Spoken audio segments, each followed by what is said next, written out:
آئیے خداوند کے پاک کلام میں سے دیکھیں گے متی کی انجیل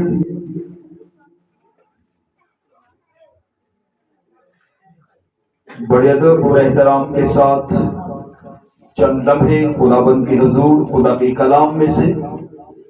یاد رکھیے کبھی وقت تھا کہ خداوند یسوع المسیح ابھی ظہور پذیر نہیں ہوئے تھے اور خدا نبیوں کے وسیلہ سے کلام کرتا تھا. اور ایک بار بنی اسرائیل کے لوگوں نے یہ خواہش ظاہر کی کہ موسیٰ ہم نے تیرے خدا سے بات کرنی ہے.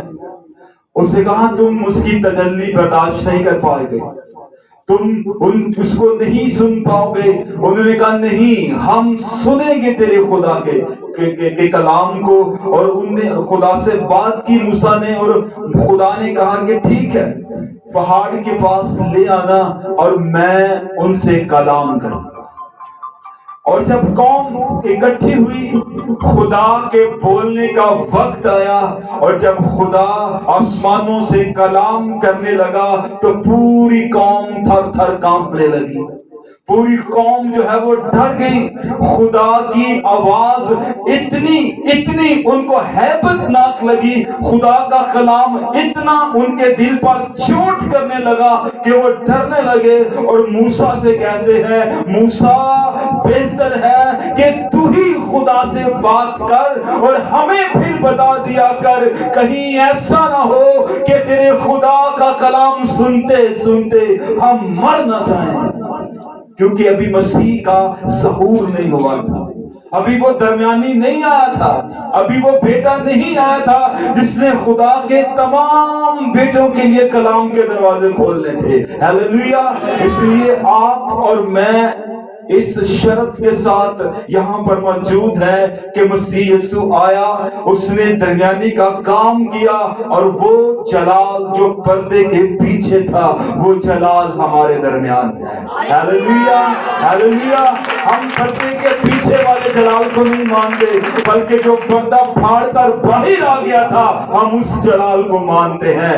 شاید پردے والوں نے دوبارہ اپنا پردہ سی لیا ہو اور خدا کو وہی ڈھونڈ رہے ہو, لیکن خدا ہمارے درمیان ہے. ہیلیلویا. ابھی خدا آپ کے ساتھ کلام کرے گا, خدا بولے گا, خدا نصیحت کرے گا, خدا آپ کی تربیت کرے گا, کیونکہ خدا کا کلام ہی ہماری زندگی ہے اور سب کچھ اس کے اندر چھپا ہوا ہے. ہمیں ڈھونڈنے اور سمجھنے کی ضرورت ہے. اور یاد رکھیں, خدا کا کلام ایسے ہی نہیں. جنہوں نے خدا کے کلام کو پہلے دل کے اندر لیا ہے, انہوں نے ایسے ہی وہ آگے نہیں بڑھ پائے.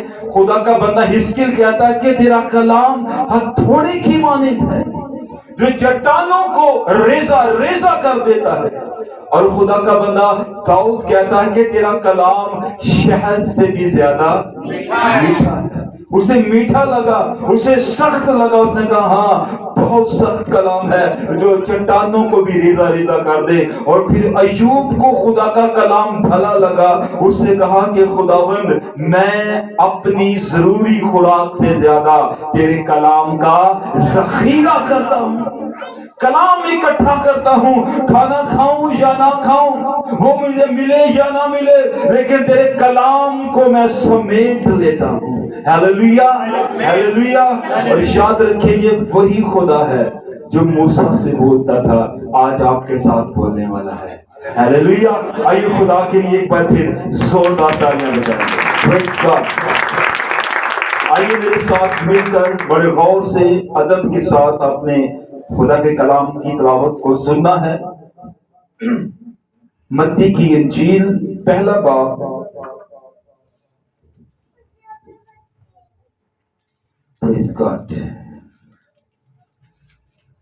اور 20ویں آیت سے میں پڑھوں گا. بڑے غور سے آپ نے کلام کی اس تلاوت کو سننا ہے.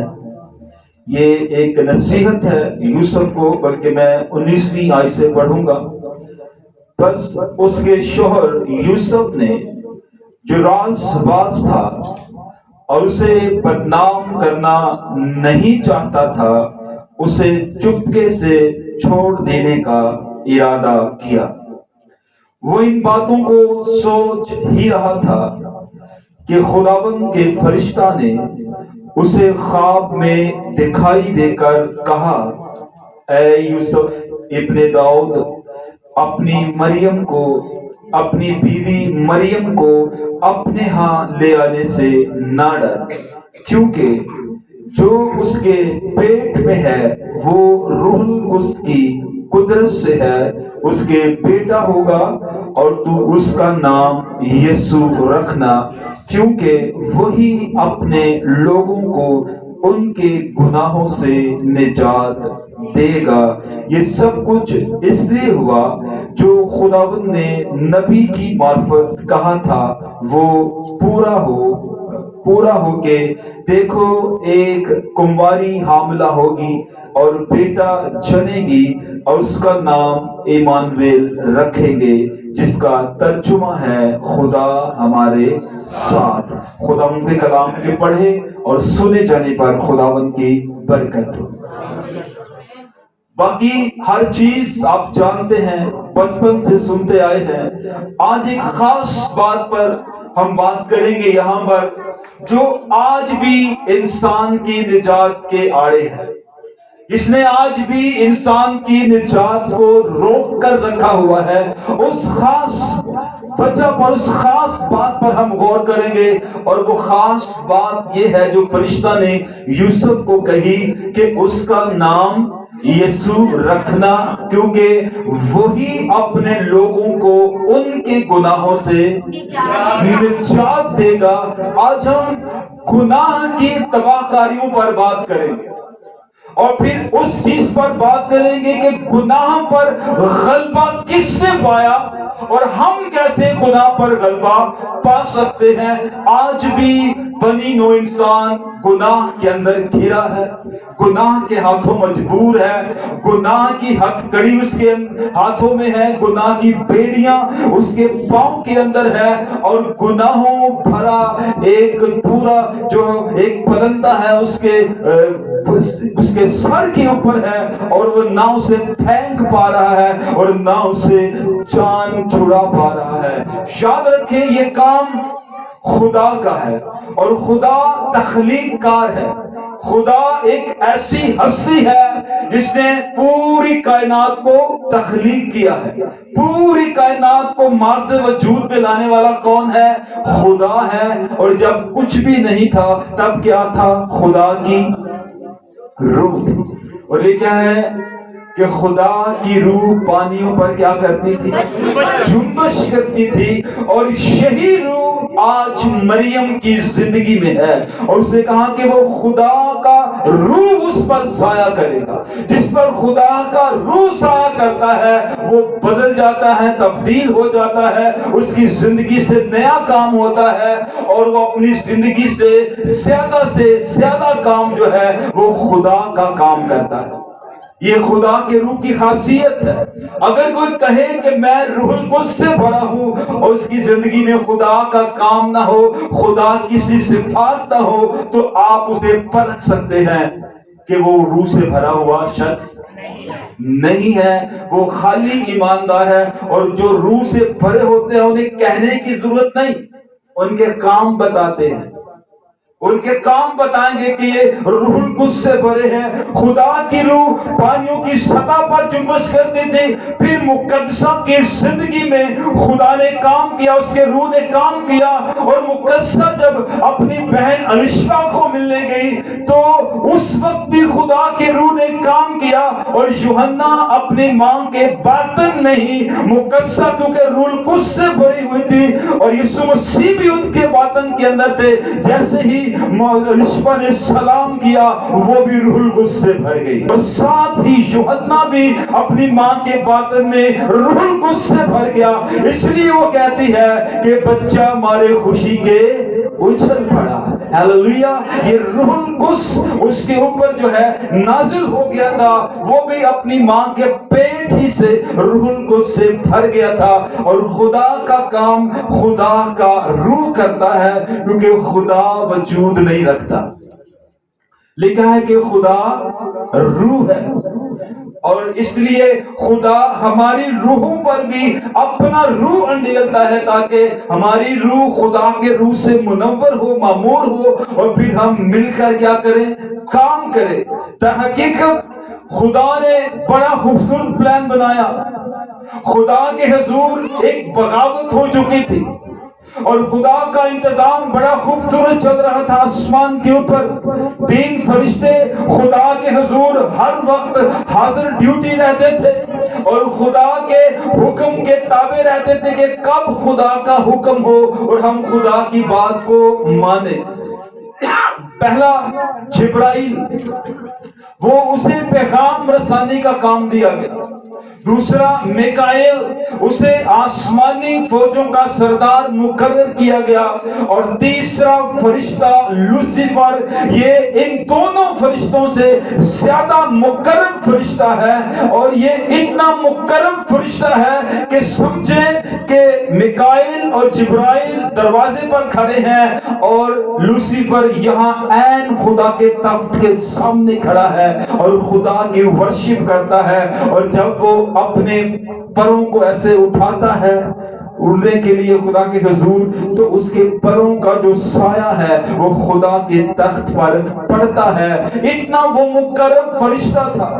اور اس کے ساتھ ایک کوائٹ تھی، ایک گروپ تھا، وہ مل کر خدا کے حضور اس کی پرستش کرتے تھے۔ اور یاد رکھیں سب سے پہلا موسیقار جو ہے وہ لوسیفر ہے، اور لوسیفر آسمان پر خدا کے لیے ساز بجاتا تھا، خدا کی ورشپ کے سٹیج کو سجاتا تھا۔ اور خدا جب جلال میں آتا تھا تو پھر اپنے فرشتوں کے ساتھ وہ ہم کلام ہوتا تھا۔ وجہ یہ بنی، لوسیفر نے یہ پلان بنایا کہ میں کرتا ہوں سب کچھ، تو خدا جو ہے وہ جلال میں آتا ہے، ہو سکتا ہے کہ میں بھی خدا کے جیسی ہستی بن جاؤں، میں بھی خدا سے اونچا تخت بناؤں۔ اور اپنے ساتھ اس نے اپنے گروہ کو لیا اور پھر اس نے خدا کے ساتھ بغاوت کر دی اور خدا کے حضور اعلان کیا کہ میں خدا کے مد مقابل ایک تخت بناؤں گا اور لوگ میری فرشتے جو میرے ساتھ ہیں وہ میری پرستش کریں گے۔ خدا کو یہ بات پسند نہ آئی، اور زبور بھی ہم گاتے ہیں، گھمنڈیاں کول او نہ جاندا نہ جھوٹیاں نال۔ اس نے گھمنڈ کیا اپنے سازوں پر، اپنی ساری قدرت پر، اپنی خوبصورتی پر اس نے گھمنڈ کیا۔ کیوں؟ کیونکہ یہ سب کچھ اسے خدا نے دیا تھا، اس کی کوئی لیاقت نہیں تھی، لیکن اس نے سمجھا کہ شاید اب میں بھی کوئی چیز ہوں، میں بھی کچھ ہوں۔ اس نے بغاوت کی اور بغاوت کے باعث آسمان پر جنگ چھڑ گئی۔ میکائیل اور میکائیل کے ساتھی جتنے بھی فوج کے اندر تھے فرشتے، انہوں نے ان باغی فرشتوں کو پکڑا، جنگ لڑی اور پھر خدا کے حضور حاضر کیا۔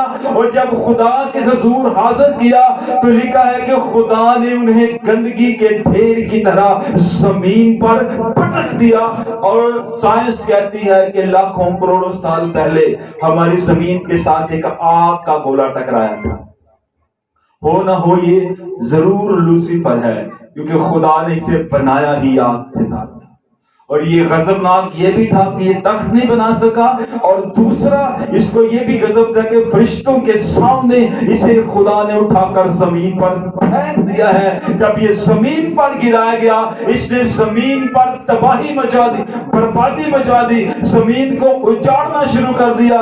آج بھی بہت وادیاں ہیں، بہت خوبصورت زمین ہے، لیکن ابلیس کے گرائے جانے سے پہلے عالمین کہتے ہیں اس سے بھی خوبصورت زمین تھی۔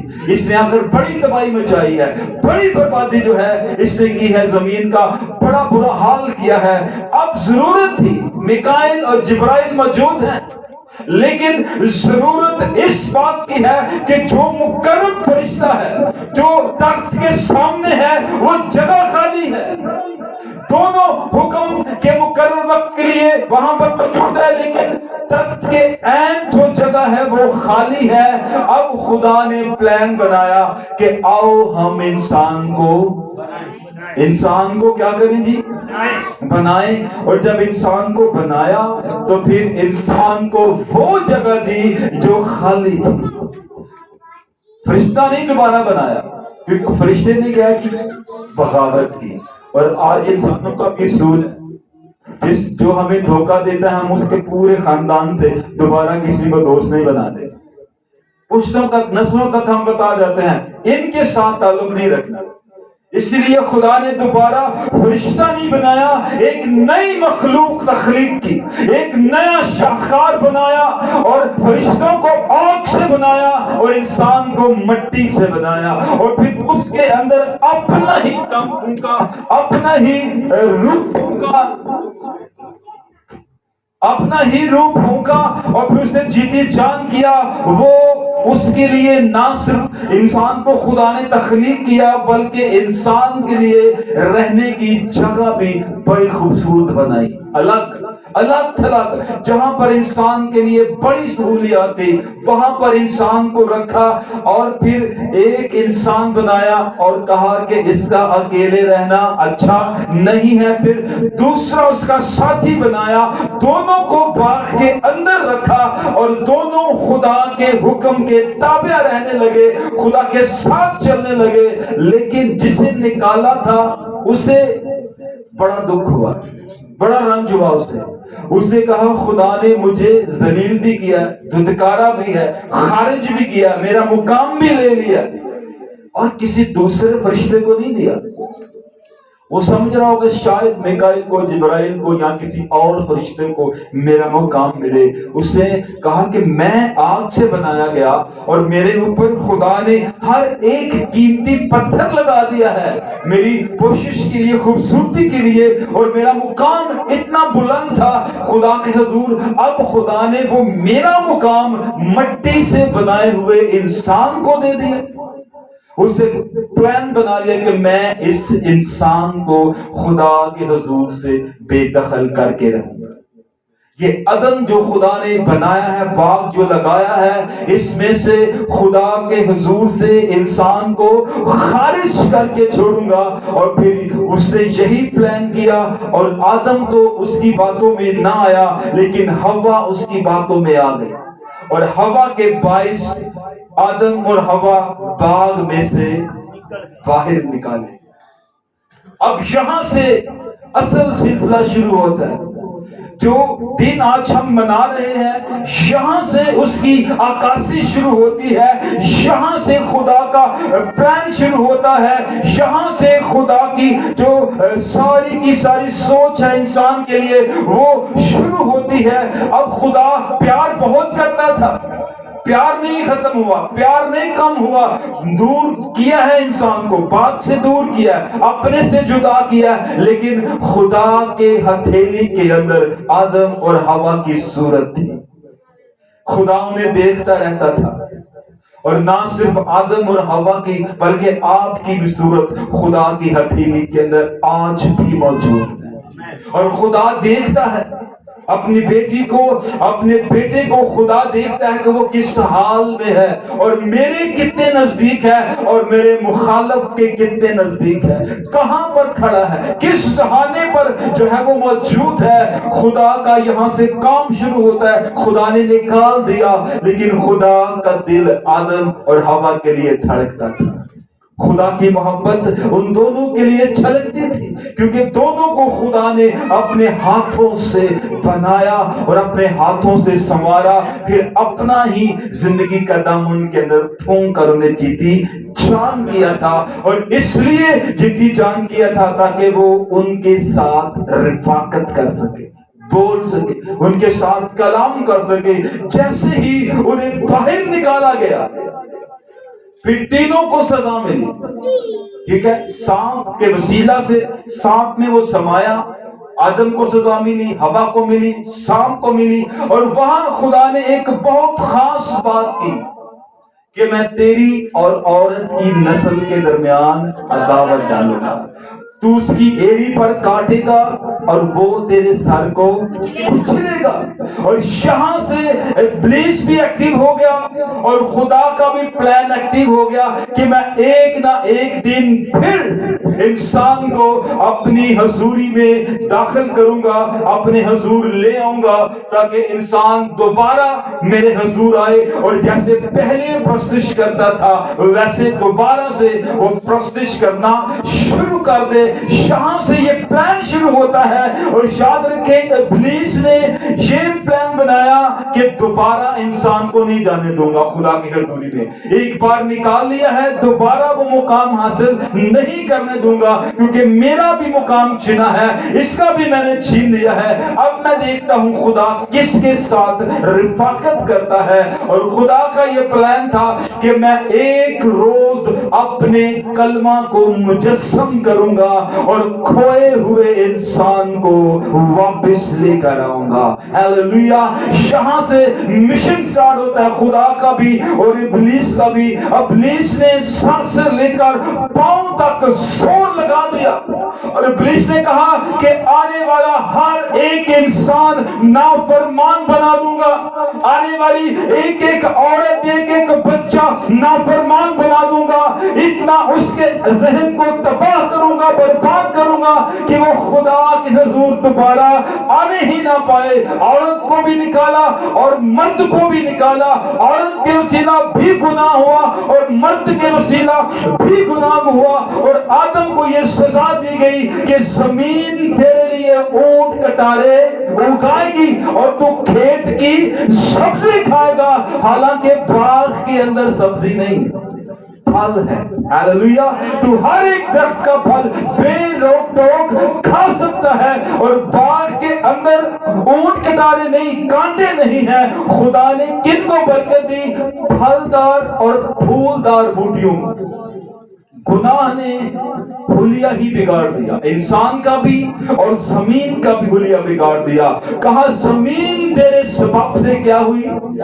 اور وہ تیرے لیے کیا اگانے گی؟ اونٹ کٹارے اگائے گی، اور عورت کو سزا ملی، سانپ کو سزا ملی۔ اور پھر یہاں سے جو ہے ابلیس نے ایک ایسا مکروہ کام شروع کیا، اس نے انسانوں کے ذہنوں پر قبضہ کرنا شروع کیا، انسانوں کے ذہنوں پر اتنا قبضہ کہ اس نے یہ بات مشہور کرا دی کہ عورت کسی کام کی نہیں ہے۔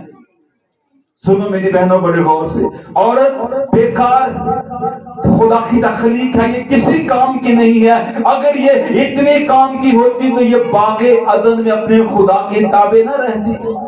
اور مرد کا ذہن ایسا بنا دیا کہ وہ عورت کے خلاف کام کرنے لگا، عورت کو کنیز بنانا شروع کر دیا، لونڈی بنانا شروع کر دیا، غلام بنانا شروع کر دیا۔ اور اتنا گناہ کا راج تھا کہ لوگ کیا کرتے، عورت کو سرے بازار کھڑا کر کے اس کی نیلامی کر دیتے۔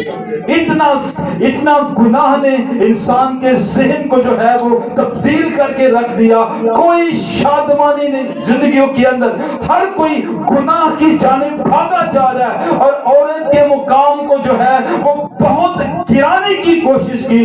شاید وہ سمجھتا ہوگا کہ کوئی عورت ایسی چھوڑوں گا نہیں جس سے وہ پیدا ہوگا جو میرے سر کو کچلے گا، لیکن یہ اس کی کم بختی تھی، یہ اس کی کم عقلی تھی، کیونکہ خدا اپنے پلانز کے اندر کبھی بھی فیل نہیں ہوتا۔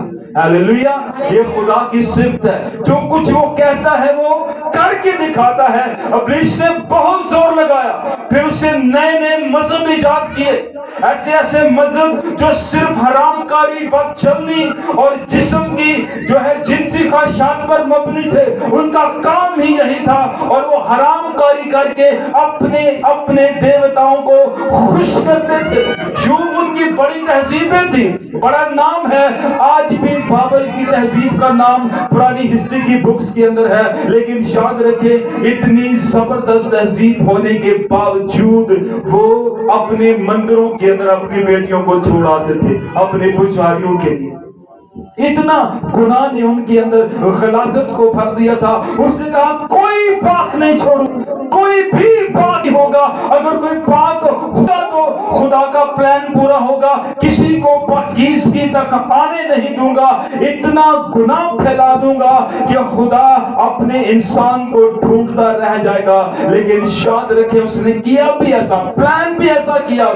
उसने ऐसा ज़हन बदल दिया इंसानों का, बादशाहों का, उमराओं का, हुक्मरानों का। उसने ऐसा ज़हन बदल दिया, मजहबी रहनुमाओं का ज़हन बदल दिया। और किताबें बताती हैं कि उस दौर के अंदर जब मसीह की विलादत होने वाली थी, उससे पहले का जो दौर था बड़ा भयानक दौर था। वो बड़ी जहालत थी। ना सिर्फ औरत अपने मुकाम को खो चुकी थी, मर्द का ज़हन ऐसा कर दिया इब्लीस ने कि मर्द भी अपने मुकाम खो चुका था। किसी की कुर्बानी कबूल ना हुई, वो अपने भाई का कातिल बन गया। किसी ने बाल के झूठे नबियों को हरा दिया, उसने कहा अब किसी को जाने नहीं देना, वो भी कातिल बन गया। किसी को बच्चों ने चिढ़ाया, अलीशा गंजे सर वाला, उसने लानत की और 40 रिछनियां आई पहाड़ से और 40 बच्चों को जख्मी कर दिया। कोई अपने महल की दीवार पर टहल रहा है और अपने हमसाया की सोचा पर उसका दिल आ गया है। किसी ने गैर कौम के अंदर इतनी शादियां कर ली, अपने जिंदा खुदा को भूल गया, अपने खुदा तक को याद ना रख सका।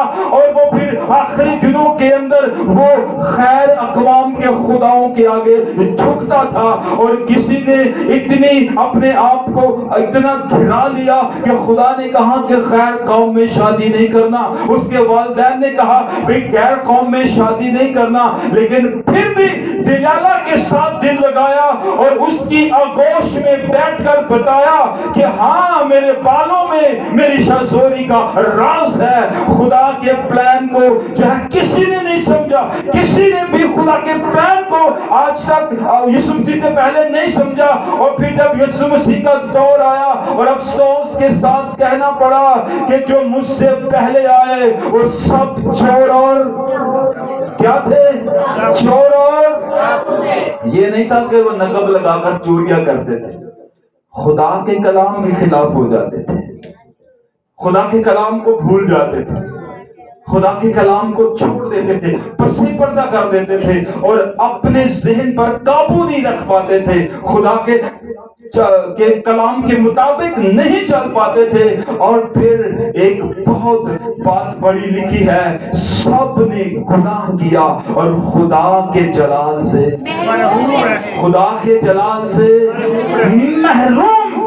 अब जलाल कहाँ जाए, कहाँ पर खुदा अपना जलाल जाहिर करे? जिन पर खुदा जाहिर होता है वही गुनाह के अंदर गिर जाते हैं। ना सिर्फ नबियों ने, बादशाहों ने गुनाह किया, जितने भी यहूदा के अंदर बादशाह आए वो भी गुनाह के अंदर गिर गए। सिर्फ 5 बादशाह ऐसे थे जो खुदा की नजर में सही थे, बाकियों ने गुनाह किया और खुदा की कौम का बेड़ा गर्क किया।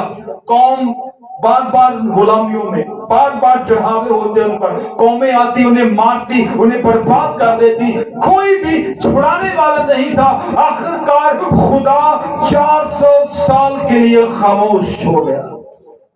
एक डार्क पीरियड शुरू हो गया, खुदा खामोश हो गया। खुदा अपने प्लान पर मुनफरिद अंदाज से फिर काम करने लगा।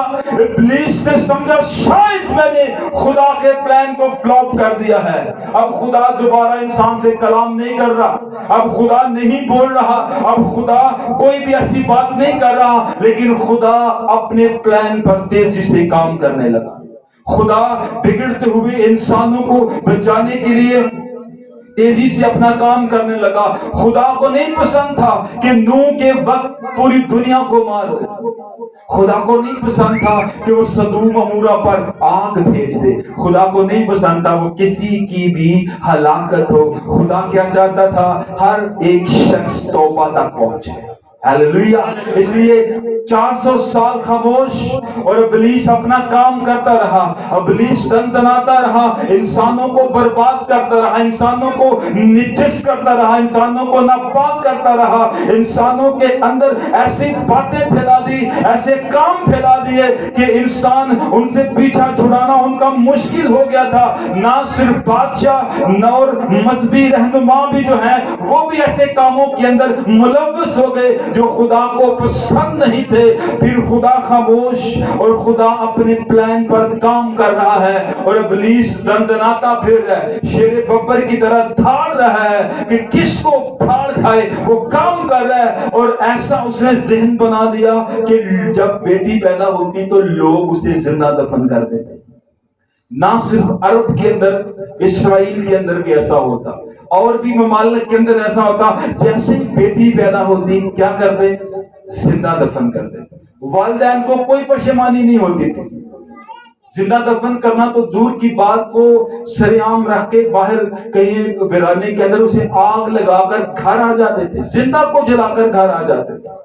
बड़ा भयानक दौर था। इब्लीस ने ज़हनों को ऐसा जकड़ा कि दोबारा लोग खुदा की तरफ माइल नहीं हो पा रहे थे, और जितने मजहबी लोग ठीक थे वो सिर्फ पेशगोइयों पर चल रहे थे। खुदा का कलाम जो कुछ फरमा चुका था, जो कुछ यशायाह ने फरमाया था, वो उसके ऊपर चल रहे थे, और वो एक ही दुआ करते थे, ऐ खुदावंद हम पर रहम। की वजह ये नहीं थी कि हम ठीक हो जाए, हम बेहतर हो जाए, रहम ये था कि अपने निजात दहिंदे को, अपने निजात दहिंदे को भेज।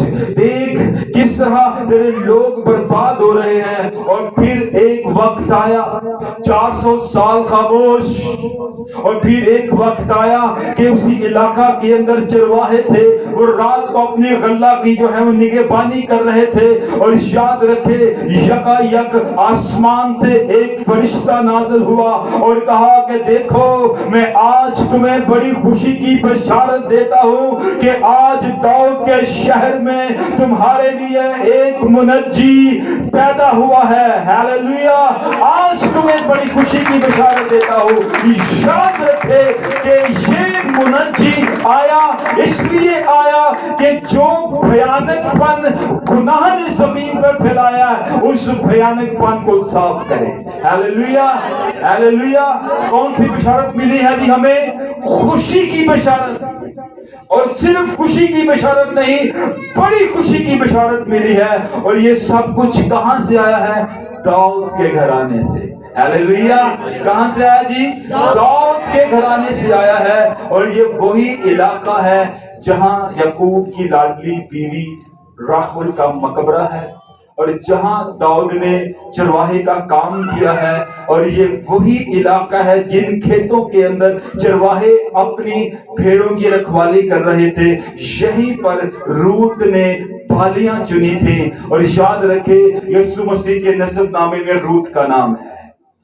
जब भी जो ही नसबनामा शुरू होता है रूत का नाम आता है। और रूत से ओबेद पैदा हुआ, ओबेद से यसी पैदा हुआ, और यसी से दाऊद पैदा हुआ, और दाऊद के घराने से आगे आकर मसीह खुदाबंद पैदा हुआ। हालेलुया। और फिर याद रखना, आपने क्या कहा था फरिश्ता ने यूसुफ से? उसका नाम यीशु रखना। क्यों करेगा वो? अपने लोगों को उनके गुनाहों से, उनके गुनाहों से, उनके गुनाहों से निजात देगा। और कलाम में लिखा है कि खुदा का बेटा इसलिए जाहिर हुआ ताकि इब्लीस के कामों को मिटाए। इब्लीस जो जनतनाता फिर रहा था उसके कामों को क्या करे जी? मिटाए। अब वो आ गया था जिसने एड़ी से उसके सर को कुचलना था। याद रखें, इस खामोश दौर के अंदर इल्जाम लगाने वाले बहुत थे, लेकिन बचाने वाले की जरूरत थी। और फिर खास तौर पर बहनों के लिए, भाइयों के लिए एक बहन के वसीला से गुनाह आया और एक मर्द के वसीला से गुनाह आया और एक बहन के वसीला से निजात दहिंदा आया और निजात दहिंदा मर्द था और उनसे आके तमाम मर्दों के सर फख्र से बुलंद कर दिए। Hallelujah, hallelujah. क्योंकि कलाम हमें बताता है कि मसीह हमारा सर है। हालेलुया। और जो औरतों को जलील किया गया, उनकी तजलील की गई, उनका सर फख्र से मुकद्दसा मरियम ने आकर बुलंद किया और कहा तू औरतों में मुबारक है। हालेलुया, तू औरतों में मुबारक है। अब मर्द और औरत अगर खुदा के कलाम पर चलते हैं, निजात दहिंदा को कबूल करते हैं, तो फिर याद रखे वो निजात का मुंह देख सकते हैं। अगर वो दोबारा उन्हीं कामों पर चलते फिरते हैं तो फिर वो निजात का मुंह नहीं देख सकते। गुनाह आपको अंधेरे के अंदर ले जाएगा, गुनाह आपको मौत के अंदर ले जाएगा। इससे पहले सिर्फ गुनाह किए जा रहे थे और एक औरत हम देखते हैं यीशु मसीह के सामने आई, उसे पत्थर मारे जा रहे थे उसके बुरे काम के वसीला से, लेकिन वहां पर क्या हुआ, वहां पर वो मौजूद था जो गुनाहों को माफ करने वाला था। हालेलुया। उसने कहा जा बेटी अब गुनाह ना करना, तेरे गुनाह माफ हुए। ना सिर्फ मर्दों के अंदर बना दी कि मसीह ने औरतों के अंदर भी बना दी की है। मरियम मगदलीनी ने अपने कैरेक्टर को चेंज कर दिया, अपने रहन सहन को चेंज कर दिया और अपने बालों से अपने खुदावन के बालों को पांव को पूंछा है।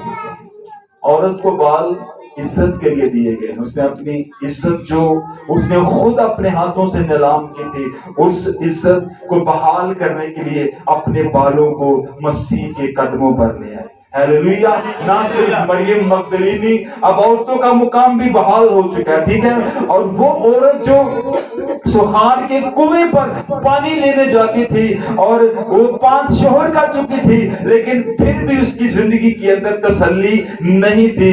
जिस रोज मसीह के साथ सामना हुआ और फिर वो भागती हुई शहर के अंदर भागी कि हमें मसीह मिल गया है। हालेलुया।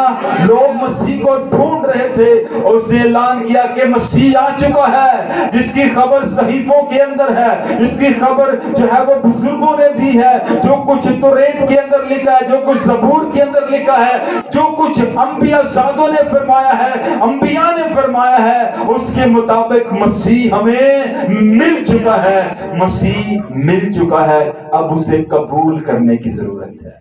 हालेलुया। अगर मसीह को कबूल करेंगे, मसीह की जय, जो जिंदा समान पर है। हालेलुया। उसे क्या करने की जरूरत है? कबूल करने की जरूरत है। अगर आप उसे कबूल नहीं करते फिर आप इस निजात का हिस्सा नहीं, इस निजात का हिस्सा आप बिल्कुल नहीं है। अगर आप उसे कबूल करके उसके आने की खुशी की यादगारी में आप खुश होते हैं तो फिर जमीन पर भी कबूलियत है और आसमान पर भी कबूलियत है। हालेलुया। इन दोनों हाथों के अंदर हमने खुदा के साथ रहना है। जमीन पर मुश्किलात हैं, लेकिन मुश्किलात से लड़कर हमने निजात दहिंदे को जो है वो थाम कर रखना है, कबूल करके रखना है, अपने हाथों के अंदर रखना है। याद रखे ये सारा प्लान इसलिए किया गया, निजात दहिंदा इसलिए आया ताकि वो आपको खुदा के तख्त के सामने देख सके। Hallelujah, hallelujah. और ये वही ये काम कर सकता था और कोई गुनाह से छुड़ा नहीं सकता था। सब गुनाह के अंदर गिरते गए, सब गिरते गए, सब महरूम हो गए और फिर बाप ने अपने बेटे के वसीला से उस महरूमी को हमारे लिए खत्म किया और हम खुदा के जलाल से मुनव्वर हुए। Hallelujah, hallelujah. कितने हैं जो निजात दहिंदा को कबूल कर चुके हैं? Praise God. अगर किसी ने नहीं किया वो भी कबूल करे। अगर कोई कबूल करने के बाद उसकी जिंदगी में बेदारी नहीं है तो वो भी अपने आप को पेश करे ताकि खुदा की निजात का हिस्सा बन सके और खुदा उनके जिंदगी में काम कर सके। आइए जोरदार तालियां खुदा यीशु मसीह की दिलावत से। हालेलुया। अपने आंखों को बंद करेंगे और हम दुआ करेंगे। Praise God, praise God. तक हमारा चैनल सब्सक्राइब नहीं किया तो अभी सब्सक्राइब करें और बेल आइकॉन को क्लिक करके हमारी लेटेस्ट वीडियोस के बारे में अपडेट जानें।